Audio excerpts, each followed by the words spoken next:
ที่เราเห็นทางหน้านี่คือท่าด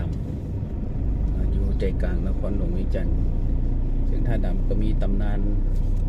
เราขานกันหลายเรื่องหลายเป็นวงเวียนอ้อมท่าดำ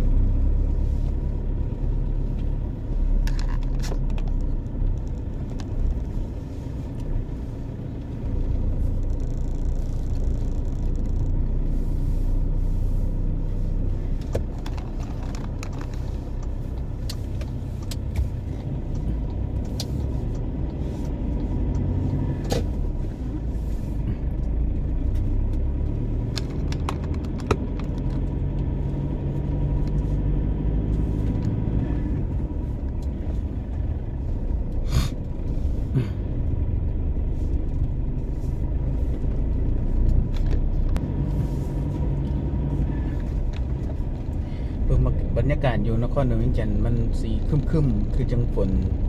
สิตกอากาศก็เย็นอยู่24 องศาแต่คิดว่าน่าจะร้อนขึ้นละแต่ตอนเช้าเนี่ยอากาศยิ่งเย็น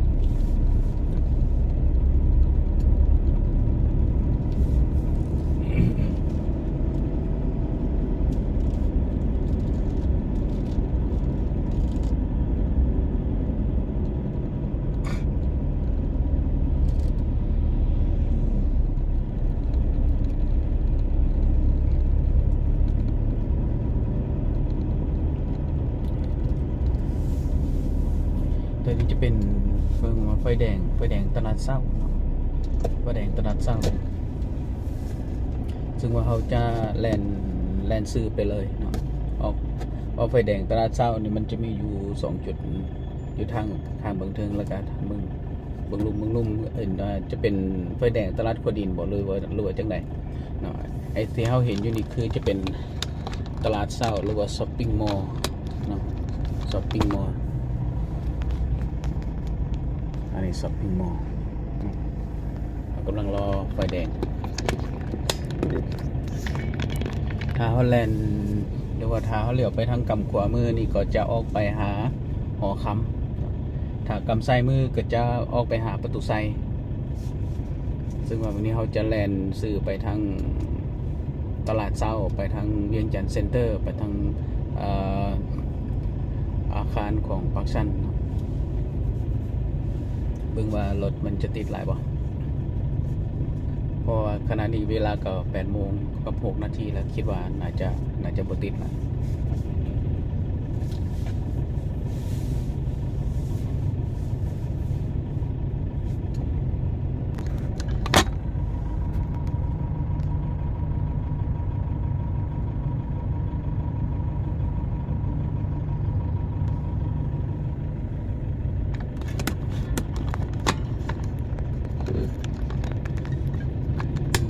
โอเคไฟเขียวละ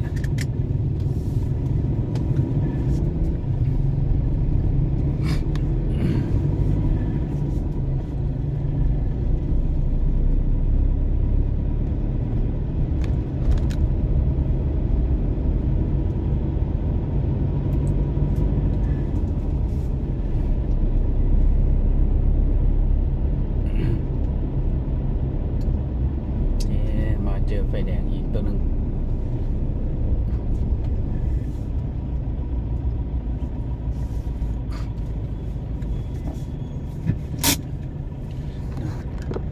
เซเบิงคืออันนี้จะเป็นอาคารใหม่ตัวตึกใหม่ถือว่าใหม่และหากแล้วในส่วนใดหนึ่งเนาะอยู่เขตตลาดขัวดินเนาะของตลาดขัวดินคือไอ้เขาเห็นอยู่นี่คือทางเข้าไปเจนี่จะเป็นตลาดขัวดินเนาะจากนี้ไปนี่ก็จะเป็นอาคารสูงๆนี่คือห้องอาคารนั้น ETL เนาะ ETL ที่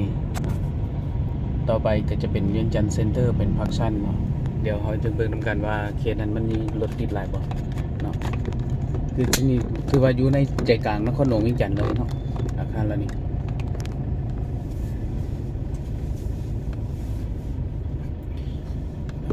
ซึ่งว่าก็มีแขกมีลูกค้ามา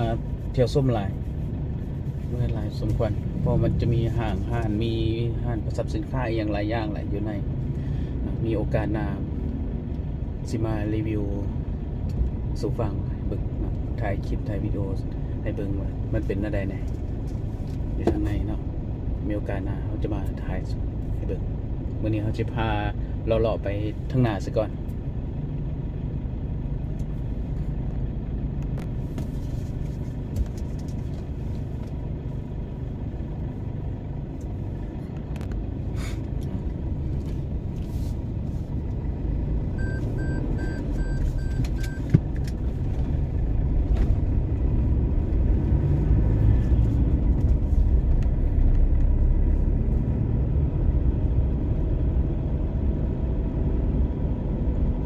บรรยากาศตอนเช้าก็มีแม่ค้าแม่ขายหลายที่มาขายเครื่องขายของอยู่ต่อหน้าตลาดกวดินนะ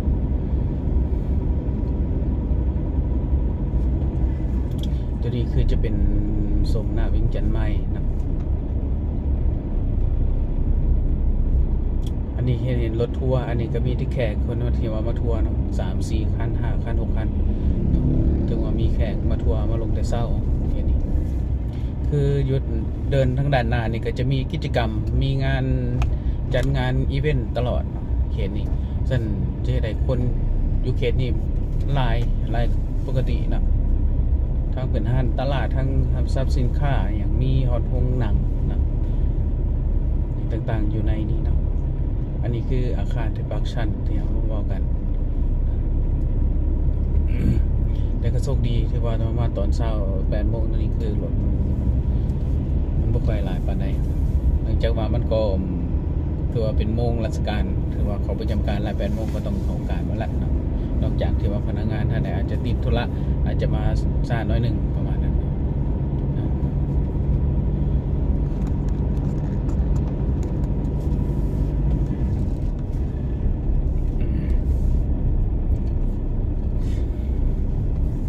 คิดว่าจุดข้างหน้านี่คิดว่าน่าจะมีการก่อสร้างเพิ่มเติมนะเพราะว่าเห็นเป็นกำแพงบังเพื่อคิดว่าน่าจะมีโครงการมีการก่อสร้างเพิ่มเติม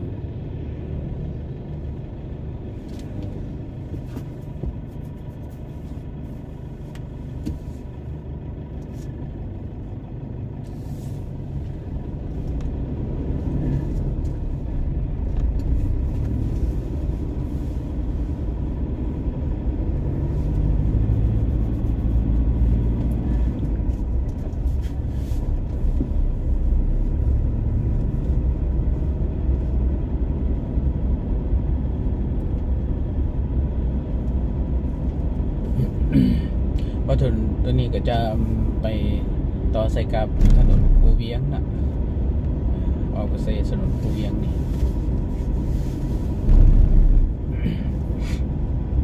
ในโมงราชการถือว่าอยู่จุดวงเวียนตัวนี้ค่อนข้างรถมันจะติดหลายเนาะวงเวียนนี่มันจะใหญ่แต่ว่าทางทั้งสองข้างคือสิมันจะหน่อยซึ่งว่าเหตุให้รถ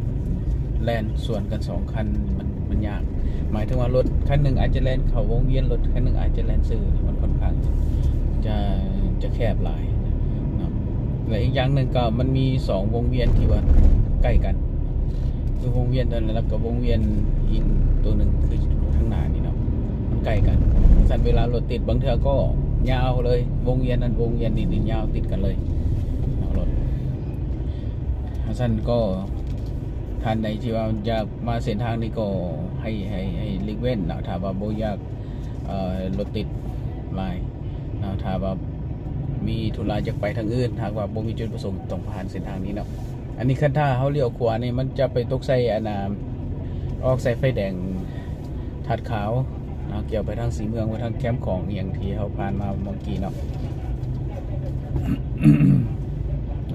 แต่ว่าโชคดีคือตอนเช้าเนี่ยยังมีฮอดเจ้าหน้าที่เขายังมีเจ้าหน้าที่ให้บริการอยู่เนาะมาโบกรถแนะนำรถเนาะ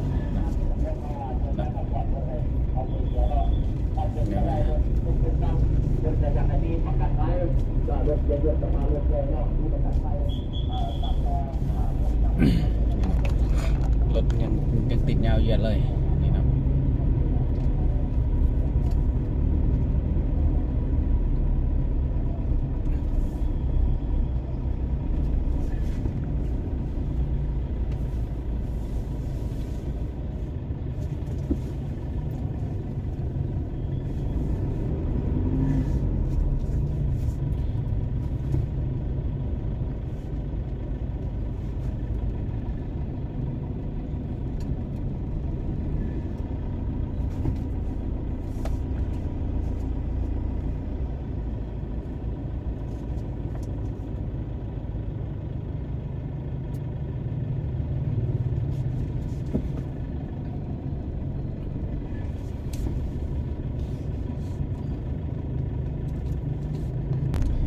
คือเห็นนี่แหละอันนี้คือถนนคูเวียงถนนน้อยรถลาย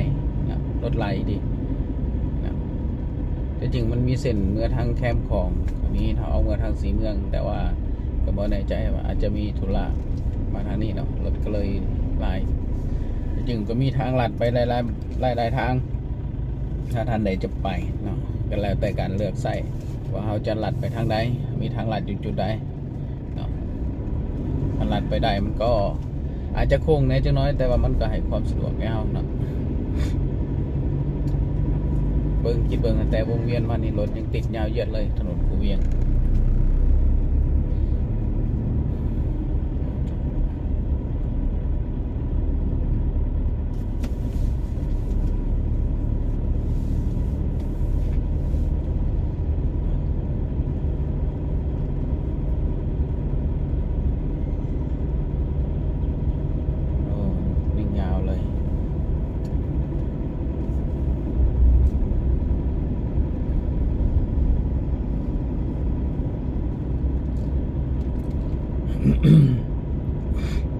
เพราะเป็นทางเส้นทางเดียวนะแต่ว่าจังไหนมันทางมีแค่2 เลนนะแต่ว่ามันแล่นขึ้นแล่นลงได้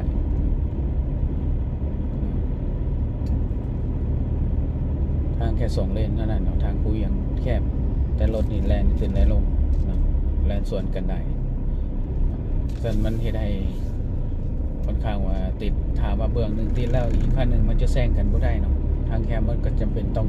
ได้ต่อก้นกันไป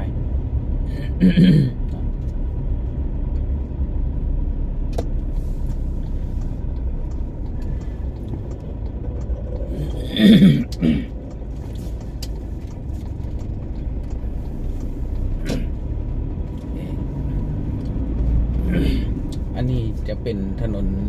ของถนนเราไทยก็มันจะเป็นซุปเปอร์หลวงเนาะมองง่ายๆคือแถวของห้องแถวถนนซุปเปอร์หลวงหรือว่าโอเคนี่มันว่าวัดซุปเปอร์หลวงบ้านซุปเปอร์หลวงนี่คนเขาจะหู้ดีเนาะถามว่าซุปเปอร์หลวงอยู่ไซเขาจะหู้แต่ก็เลยว่าถนนซุปเปอร์หลวงนี่ประมาณ เขตซุปเปอร์หลวงจริงๆมันอยู่วัดเนาะวัดหนึ่งวัดป่าคืออยู่ทางหน้าเขาเนี่ยเขาเห็นว่าวัดป่าแต่เข้าไปในเนี่ยโอ้ยังเป็นป่าไม้คิดว่านครหลวงเวียงจันทร์ยังมีแต่วัดเดียวนี่แหละเนาะที่ว่ายังมีป่าไม้ต้นไม้ใหญ่หลายในเนาะ เขาก็เลยเอิ้นว่าวัดป่าหลวงสมป่าหลวงหรือป่าหลวงวัดป่าหลวง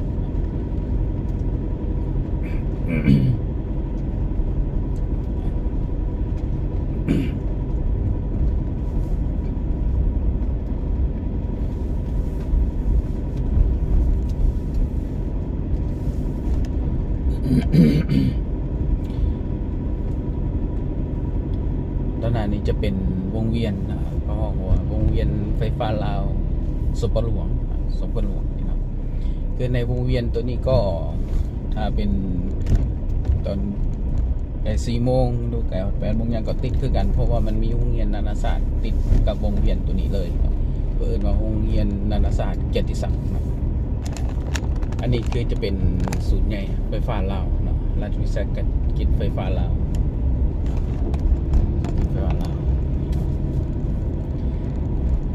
แล้วก็อยู่ข้างกำขวามือของข้าพเจ้านี่จะเป็นมหาวิทยาลัยแห่งศาสตร์คณะวิศวกรรมศาสตร์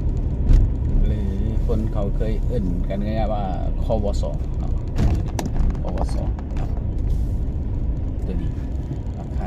มสซึ่งเป็นกำลังมีการก่อสร้าง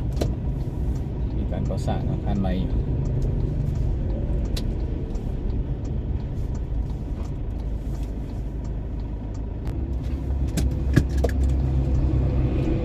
ขอขอบใจสำหรับคลิปนี้ ถ้าท่านได้เข้ามาเบิ่งคลิปนี้ก็ช่วยกด subscribe กดไลค์กดแชร์ให้เด้อ